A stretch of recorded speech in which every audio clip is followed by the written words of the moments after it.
Assalamualaikum warahmatullahi wabarakatuh.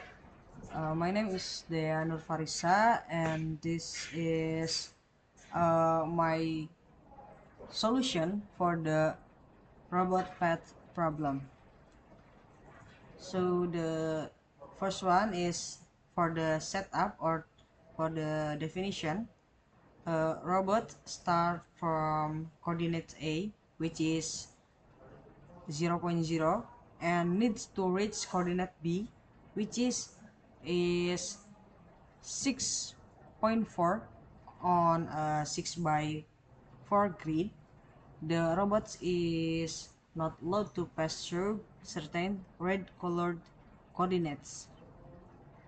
The visualization is this one.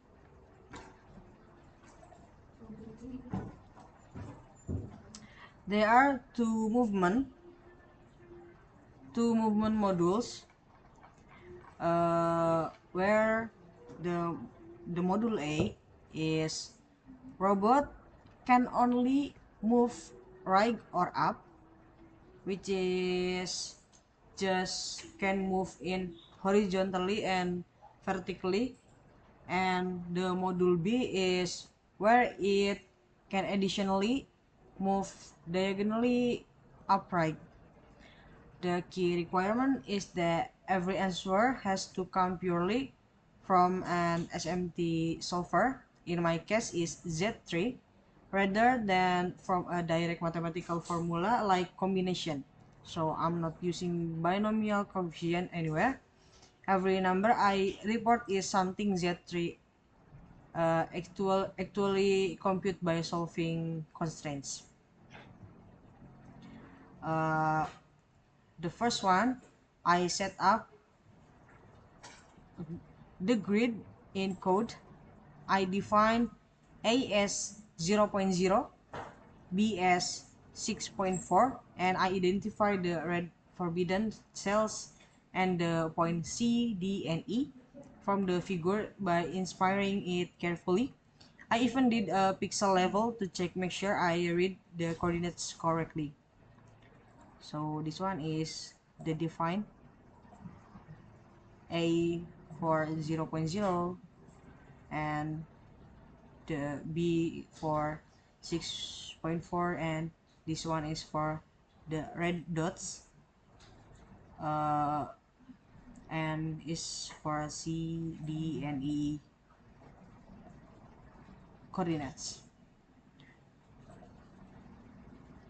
Okay, next to variables and share constraints. Now for the actual encoding, the instruction require me to define integer variable for robot coordinates. So for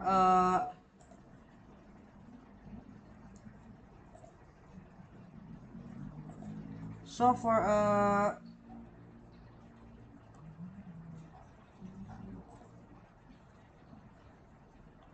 so,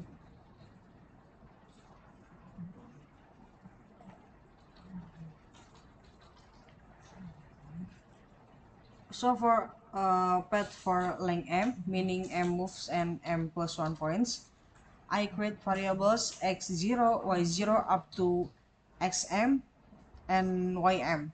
This function here, the is here, make force, and next I add the base constraints which are shared by both modules. The path must start A, so x0 equals to 0 and y0 equals to 0. And for the line, the path must bn at B, so xm is equals to 6 and ym equals to 4. And every coordinate must stay within the grid bounds, so x is between 0 and 6 and the y is between 0 and 4. And finally, for red cell, I add the constraint saying the path can never be at the exact coordinate at any step I, that's this net slope here. And then I define the transition relation, which describe how you get from point I to point I plus 1. For module A, only right or up. And we also can call them just for horizontal and vertical. The constraint is either x increases by 1 and y stays the same. That's moving right, or y increases by 1 and x stays same. That's moving up at its end or between exactly those two options. And for module B, I add a third option, x and y both increase by 1 at the same time, which is the diagonal move. These relations are applied for every consecutive pair of points along the path from e equals to 0 up to I equals to m in 1. And how I count the path using only Z3. So now here is important part. Z3 by itself only tells you satisfiable or unsatisfiable, or like set and or unset. It doesn't count solution. So to count paths, I use a technique called model enumerating with blocking. The idea is I ask Z3 to solve the constraint in a loop, and then at MDLS model here, if it's set, the that model is one concert path, I increment my counter. Then I add a blocking because that say at least one coordinate in this exact path must be different next time. So forbids Z3 from returning the same path again. I repeat this solve, count, and block. Solve, count, and block until Z3 finally says unset, meaning there are no more distinct paths left. The number of loops before hitting unset is exactly the number of distinct paths. I also wrote two more query function here. Checks if there exists at least one path visiting a specific point. I add a constraint that some point I on the path equals the target coordinate, and if Z3 returns set, such a path exists.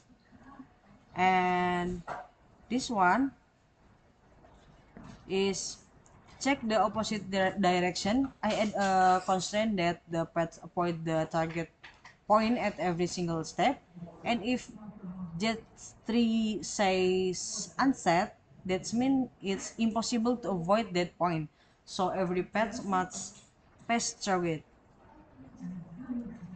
And moving on to question 1, for module A, since module A only allows right and up moves, every path from A to B needs exactly 10 moves. That's 6 steps right plus 4 steps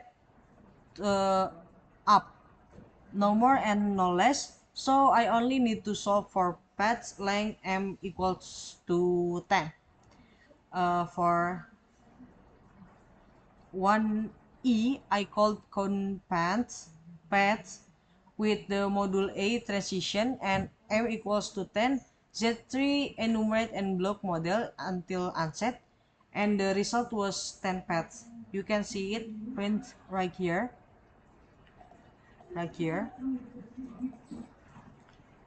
And for I'm sorry, right here. And the next one is I asked whether any module A path passed through point C.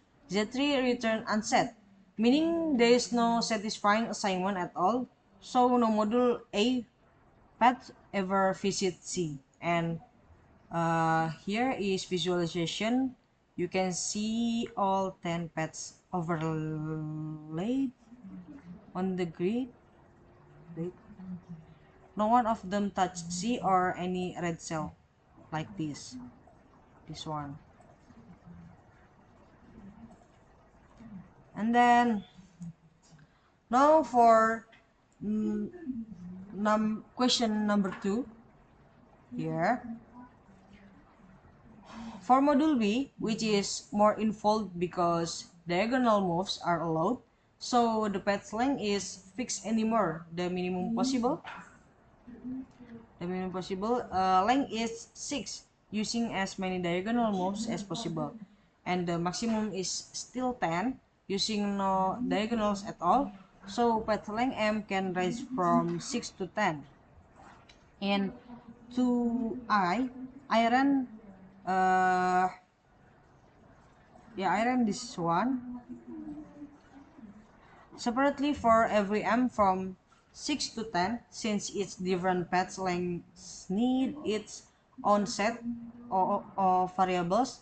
Here are the counts. Length 6 gives 4 paths, length 7 gives 12, length 8 gives 15, length 9 gives 16, and length 10 gives 10 paths.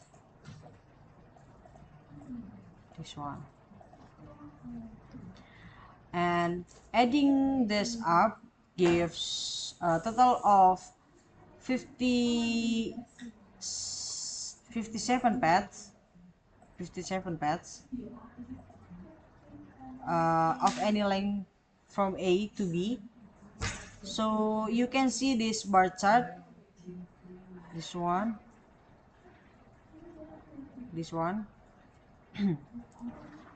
summarizing the distribution by length.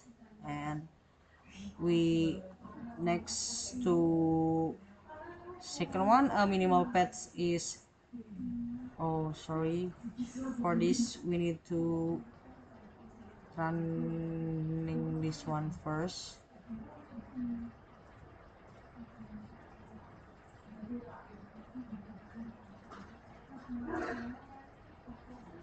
Okay.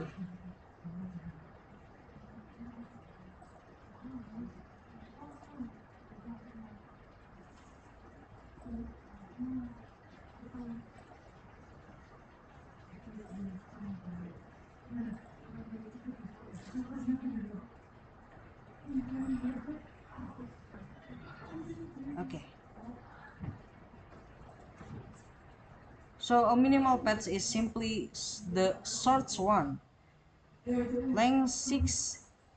Yeah, I already computed that count in the previous step. It's 4 minimal step or 4 minimal paths. And finally, I need to show that every minimal path pass through C, D, and E for each of these 3 points. I use this with M equals to 6, which as Z3 is their length 6 paths that support this point. For all 3 points C, D, and E, Z3 return unset. That means it's impossible to construct a minimal path that skip any of them. So every minimal path is forced to pass through C, D, and E. And then you can see this visual confirmed here. Yeah, I plot all 4 minimal paths, and every single one of them through all 3 highlight points. Yeah, this one.